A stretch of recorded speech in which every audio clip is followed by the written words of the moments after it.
আসসালামু আলাইকুম প্রিয় শিক্ষার্থীবৃন্দ, আশা করি তোমরা সবাই ভালো আছো। টেকনিক্যাল এডুকেশন এবং বাবু লার্নিংয়ের পক্ষ থেকে তোমাদেরকে জানাই আন্তরিক শুভেচ্ছা এবং অভিনন্দন। আজকে আমরা শিখব একটা ATS controlling circuit, automatic transfer system. বিদ্যুৎ চলে গেলে অটোমেটিকলি জেনারেটর স্টার্ট হবে এবং বিদ্যুৎ চলে আসলে অটোমেটিকলি জেনারেটর অফ হয়ে যাবে। এই কন্ট্রোলিং সার্কিটটা আজকে আমরা শিখব। তাহলে চলো প্রিয় শিক্ষার্থীবৃন্দ, কীভাবে কন্ট্রোলিং সার্কিটটার কানেকশনগুলো হয় তা আমরা দেখব এবং এর জন্য যা যা উপকরণ বা ইকুইপমেন্ট নিয়েছি তা আমরা দেখি। তাহলে চলো প্রিয় শিক্ষার্থীবৃন্দ, আমরা ফিজিক্যালি কাজ শুরু করি।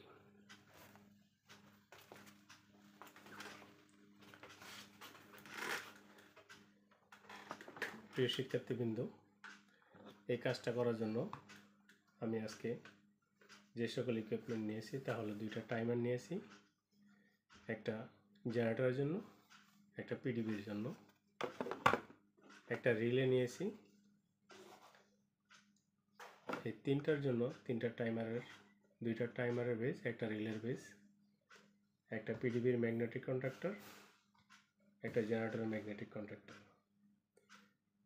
তোমাদের বোঝার সুবিধার্থে আমি দুইটা ইন্ডিকেটর বা লাইট নিয়েছি, কখন জেনারেটরটা চলতেছে এবং কখন পিডিবির বিদ্যুৎ আসছে তা বোঝার সুবিধার্থে। তাহলে চলো আমরা কানেকশনগুলো শুরু করি। কানেকশনগুলো আমরা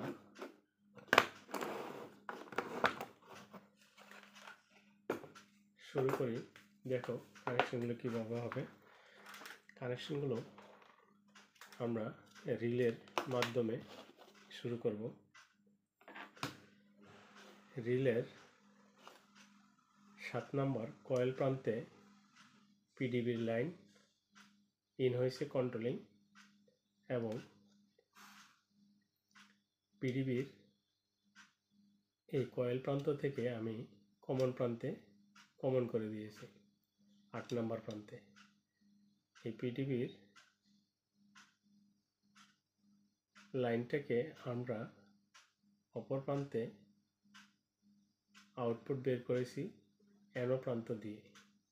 তাহলে পিডিবির অ্যানো প্রান্ত দিয়ে মানে 9 নম্বর প্রান্ত দিয়ে এই জেনারেটরের ম্যাগনেটিক কন্ট্যাক্টরের এনসি প্রান্ত হয়ে পিডিবির ম্যাগনেটিক কন্ট্যাক্টরের কয়েল প্রান্তে যাবে। আমি অলরেডি 2-3টা কানেকশন করে রেখেছি। দেখো প্রিয় শিক্ষার্থীবৃন্দ, আমরা এখন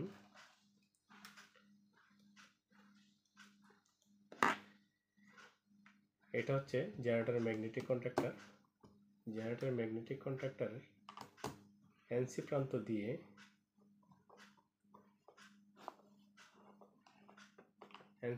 দিয়ে কোথায় যাবে? তোমার পিডিবির ম্যাগনেটিক কন্ট্যাক্টরের কয়েল প্রান্তে। প্রিয় শিক্ষার্থীবৃন্দ, তোমরা একটা জিনিস খেয়াল রাখবা, আমি প্রত্যেকটা ভিডিওতে বলে থাকি যে কথাটা, ইলেকট্রিক কাজ না বুঝলে হাত দিবা না। আগে কাজ বুঝবা, শিখবা, তারপরে হাত দিবা। প্রিয় শিক্ষার্থীবৃন্দ, রিলের আউটপুট অ্যানো প্রান্ত দিয়ে পিডিবির কয়েল প্রান্তে 7 নম্বর প্রান্তে আসবে। আউট প্রান্ত 9 নম্বর মানে হচ্ছে অ্যানো প্রান্ত দিয়ে লাইনটা আসবে কোথায়?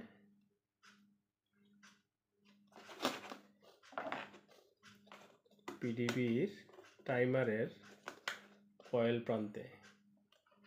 কয়েল প্রান্ত মানে হচ্ছে 7 নম্বরে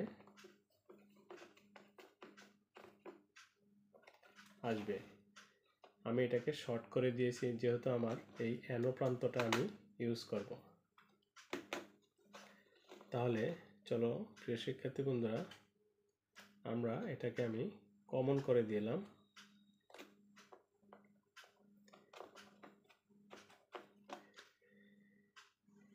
এই কয়েল থেকে আমি কমন করে দিছি 8 নম্বরে, এবং এটা হচ্ছে এনসি 5 নাম্বার, 9 নম্বরটা হচ্ছে এনও। এনও প্রান্ত দিয়ে আমি লাইনটা নিয়ে যাব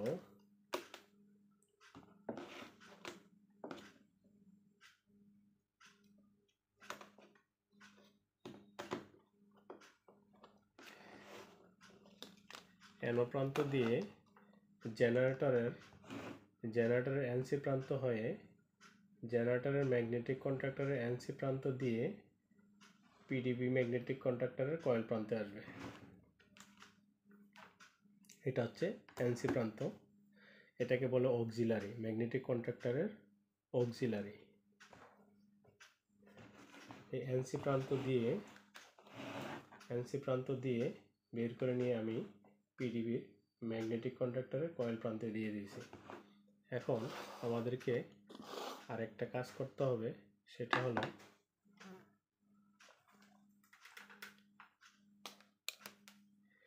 এটা হচ্ছে আমার জেনারেটরের কন্ট্রোলিং ফেজ।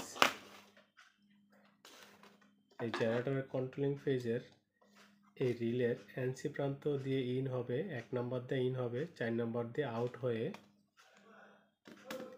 4 নম্বর দিয়ে আউট হয়ে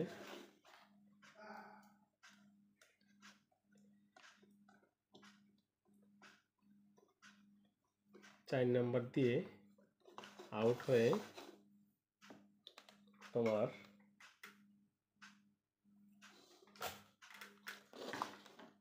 জেনারেটরের টাইমারের কয়েল প্রান্তে আসবে।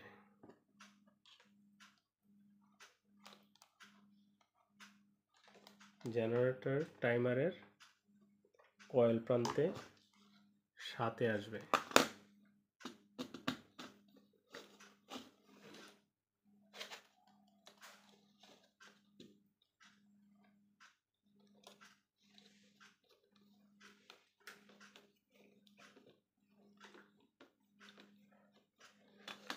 সাথে আসবে, 7 থেকে আমি এটাকে কমন করে দিব 8 নাম্বার প্রান্তে।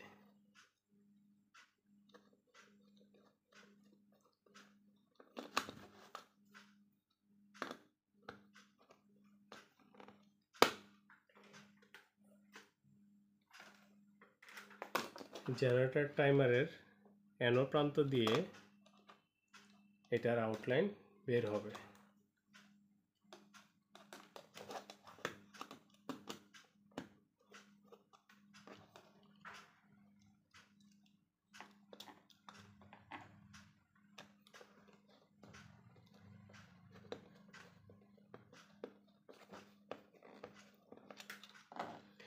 দেখো প্রিয় শিক্ষার্থী বন্ধুরা, এটা হচ্ছে আমার জেনারেটরের টাইমারের বেস। এই জেনারেটরের টাইমারের আউট প্রান্ত হচ্ছে এনো প্রান্ত দিয়ে কোথায় যাবে, এই যে পিডিবি ম্যাগনেটিক কন্ট্রাক্টরের এনসি প্রান্ত দিয়ে আসবে। এই এনসি প্রান্ত দিয়ে নিয়ে আসার কারণটা হচ্ছে, আমি চাইলে সরাসরি এখানে দিতাম, কিন্তু এতে বড় ধরনের অ্যাক্সিডেন্ট ঘটবে। কারণ কি, যেন প্রিয় শিক্ষার্থী বন্ধুরা, ইন্টারলক সিস্টেম না করলে দুইটা ম্যাগনেটিক কন্ডাক্টর ভুলক্রমে যদি অ্যাট এ টাইমে অন হয়ে যায় বা কেউ ভুলক্রমে অন করে দেয় চাপ দিয়ে, তাহলে বড় ধরনের অ্যাক্সিডেন্ট ঘটবে। সেই কারণে ইন্টারলক সিস্টেম করা হয়, যেন একটা ম্যাগনেটিক কন্ডাক্টর রান হলে অন্য আরেকটা রান হতে না পারে। দেখো আমি এটার এনসি প্রান্ত দিয়ে পিডিবি ম্যাগনেটিক কন্ডাক্টরের এনসি প্রান্ত দিয়ে আমি জেনারেটরের কয়েল প্রান্তে নিয়ে আসলাম। এতে আমার সেফটিটা ভালো কাজ করলো। এখানে বলে রাখা ভালো যে এই এটিএস সিস্টেম বা কন্ট্রোলিং করার জন্য আরও একটা জিনিস ইউজ করে, সেটা হচ্ছে তোমার ফেজ ফেলার রিলে। ফেজ ফেলার রিলের কন্ট্রোলিংটা ঠিক এই প্রান্তের আগে শুরু হয়, কারণ ফেজ ফেলার রিলের অনেকগুলো সুবিধা আছে, যেমন তোমার ফেস ফিলার রিলের অনেকগুলো সুবিধা আছে, যেমন তোমার অতিরিক্ত ওভার ভোল্টেজ হলে এবং আন্ডার ভোল্টেজ হলে সেটাকে কন্ট্রোল করে এবং সেফটি দেয়, এবং ফেস ফেল করলে, ফেস সিকোয়েন্স প্রবলেম হলে সেটাকেও সেফটি দেয়। সেই কারণে তোমার ফেস ফিলার রিলে ইউজ করে। এতে আমাদের মেশিন এবং যন্ত্রাংশ নিরাপদে থাকে, যাতে করে কোনো কারণে দুর্ঘটনা না ঘটে। এই গ্রিন লাইটটা জ্বললে আমার জেনারেটরটা জ্বলবে, বুঝতে হবে চলতেছে। আর এই রেড লাইটটা যদি জ্বলে তাহলে বুঝতে হবে আমার বিদ্যুৎ আছে বা পিডিবির লাইন আছে। এটা বোঝার সুবিধার্থে আমি কানেকশনটা দিয়ে দিলাম, কারণ ম্যাগনেটিক কন্ট্যাক্টর যখন ধরবে তোমরা ভিডিওতে বুঝবে না আসলে কি চলতেছে। এখন আমি কন্ট্রোলিং প্রায় কানেকশন শেষের দিকে। এখন যে কাজটা করব সেটা হলো, এই যে 2 নম্বর প্রান্তে কয়েলের বেজের 2 নম্বর প্রান্তে, প্রত্যেকটা টাইমার বেজের, রিলে বেজের 2 নম্বর প্রান্তে দেখো 2 নম্বর বেজে আমি নিউট্রাল কানেকশন দিয়ে দেব। এই জেনারেটর টাইমারের এইখানে শুধু আসবে জেনারেটর নিউট্রাল, এবং জেনারেটর ম্যাগনেটিক কন্ট্যাক্টর আসবে জেনারেটর নিউট্রাল। এই রিলেতে আসবে পিডিবির নিউট্রাল, এবং পিডিবির টাইমারে আসবে পিডিবির নিউট্রাল। খেয়াল করে কানেকশন দিতে, ভুল করা যাবে না। এখানে কন্ট্রোলিংটা আরেকটু বোঝাই। যখন আমার পিডিবির লাইন থাকবে, এই এনসিটা এনও হয়ে যাবে এবং এই এনসিটা এনও হয়ে যাবে। তাহলে কি হবে, বিদ্যুৎ যতক্ষণ থাকবে ততক্ষণ আমাদের জেনারেটর অন হবে না, এবং বিদ্যুৎ থাকা অবস্থায় যদি জেনারেটর চালুও করি তাহলে জেনারেটর ম্যাগনেটিক কন্ট্যাক্টর ধরবে না। কেন ধরবে না?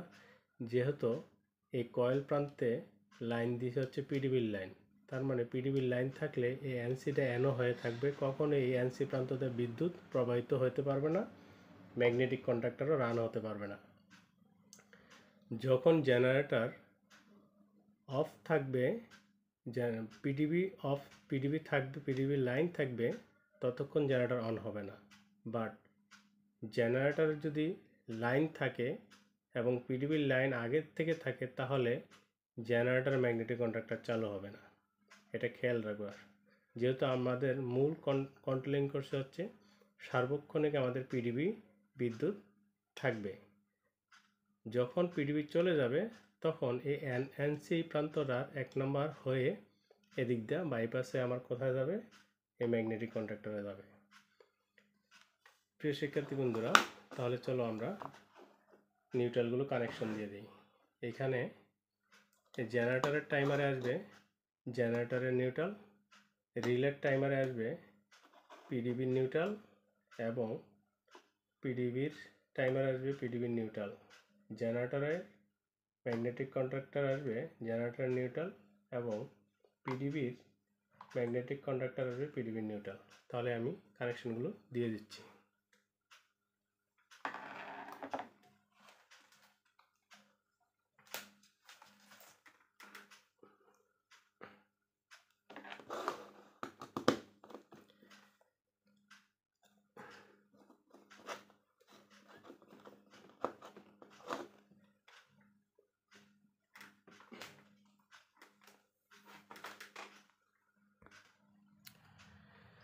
প্রিয় শিক্ষার্থী বন্ধুরা, আমার কানেকশনগুলো করা কমপ্লিট। এখন আমরা পাওয়ার দিয়ে দেখব যে ঠিক আছে কিনা কিছু। এটা আমি রিলে লাগাই দিলাম। এটা হচ্ছে আমার পিডিবির টাইমার। এটা আমি 5 সেকেন্ড সময় সেট করলাম।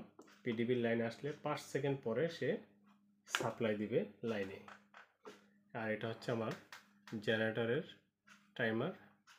কারেন্ট চলে গেলে ঠিক 5 সেকেন্ড পরে, জেনারেটর রান হওয়ার 5 সেকেন্ড পরে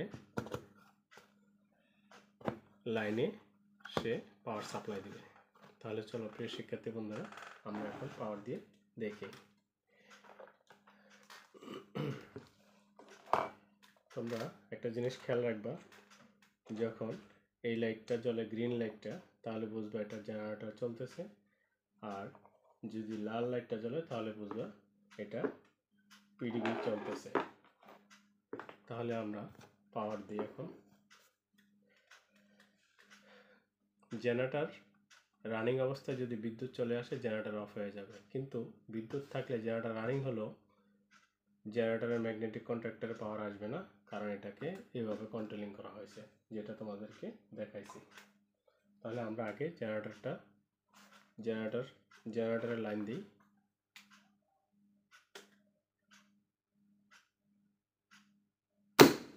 দেখো প্রিয় শিক্ষার্থী বন্ধুরা, ঠিক 5 সেকেন্ড পরে আমার জেনারেটরটা রানিং হয়ে গেছে। এখন আমরা পিডিবি নাই, না থাকাতে জেনারেটরটা পাওয়ার সাপ্লাই দিচ্ছে। এখন আমরা পিডিবির লাইন দিব। দেখো সাথে সাথে বন্ধ হবে না, 5 সেকেন্ড পরে পিডিবির পাওয়ার সাপ্লাই দিবে, জেনারেটরটা অফ হয়ে যাবে, আর তোমার ম্যাগনেটিক কন্ট্যাক্টর পিডিবিটা চালু হবে। এইটির দিকে খেয়াল করবা। দেখো সাথে সাথে জেনারেটরটাকে অফ করে দিছে, 5 সেকেন্ড পরে সাপ্লাই দিবে ম্যাগনেটিক কন্ট্যাক্টর তোমার লাইনে। এইভাবে আসলে পাওয়ারটা কন্ট্রোলিং করা হয়। প্রিয় শিক্ষার্থী বন্ধুরা, আশা করি আমার এই ভিডিওটা দেখে তোমরা কিছু শিখেছো, উপকৃত হয়েছো। যদি ভালো লাগে লাইক, কমেন্ট, শেয়ার করতে ভুলবে না। ধন্যবাদ তোমাদেরকে আমার সাথে থাকার জন্য। ধন্যবাদ সবাইকে। আসসালামু আলাইকুম।